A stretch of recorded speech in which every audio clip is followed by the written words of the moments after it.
Hello साथियों, आज हम लोग उपसर्ग और प्रत्यय के बारे में जानेंगे कि उपसर्ग क्या होता है, कैसे पहचानेंगे। परीक्षा में आता है, मान लीजिए कि जो ये भ्रमण शब्द है, ये जो भ्रमण है, परिभ्रमण देगा दूगो। अगर परिभ्रमण में बोल देगा कि इसमें प्रत्यय क्या है या उपसर्ग क्या है, तो आप लोग इसके क्या सॉल्यूशन करेंगे, तो उसके बारे में सारा हम जानेंगे कि कौन क्या होता है। सबसे पहले जानेंगे कि उपसर्ग क्या होता है। क्या जानेंगे? उपसर्ग क्या होता है। तो उपसर्ग वह शब्दांश होता है, उपसर्ग वह शब्दांश होता है जो किसी शब्द के पहले जुड़कर, कहाँ जुड़कर, किसी शब्द के पहले जुड़कर उसके अर्थ में परिवर्तन आ देता है। उपसर्ग वह शब्दांश होता है जो किसी शब्द के पहले जुड़कर उसके अर्थ में परिवर्तन आ देता है। फॉर एग्जाम्पल आप लोग देखेंगे, जो हार है, हार एक शब्द है, अगर इस हार के पहले हम प्र जोड़ दिए, अगर इस हार के पहले हम प्र जोड़ दिए तो ये क्या बन गया? प्रहार। क्या बन गया? प्रहार। इस हार का मतलब दूसरा था, लेकिन इसमें जैसे ही हम उपसर्ग प्र जोड़े, वो शब्दांश प्र जोड़े, तो ये प्रहार क्या बन गया? इसका अर्थ दूसरा हो गया। तो हम लोग यही ना पढ़े थे कि वह शब्दांश होता है जो कि शब्द के पहले जुड़कर इसके अर्थ में क्या करता है?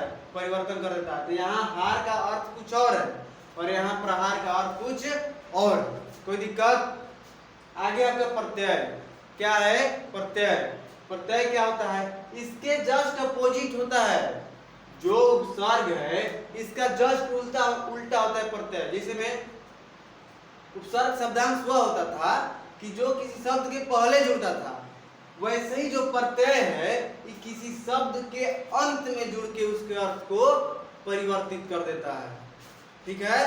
प्रत्यय का काम क्या है? किसी शब्द के अंत में जुड़कर उसके अर्थ को परिवर्तित कर देता है। फॉर एग्जाम्पल आप लोग नीचे देखेंगे कि हम लिखे खेल। क्या लिखे बाबू? खेल। अब इसे हम खेल में औना जोड़ दिए। क्या जोड़ दिए? औना। तो ये क्या हो गया? खिलौना। क्या हो गया? खिलौना। तो यहाँ पे औना क्या हो गया? प्रत्यय। अब परीक्षा में आप लोग से कैसे पूछेगा, बोलो?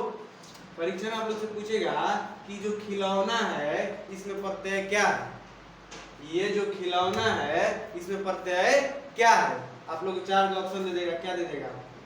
औना, ठीक है, ओना, ठीक है, औना, और इसमें दे देगा इनमें से कोई नहीं। आप लोग क्या लगाइएगा? बताइए। औना। क्या होगा? औना।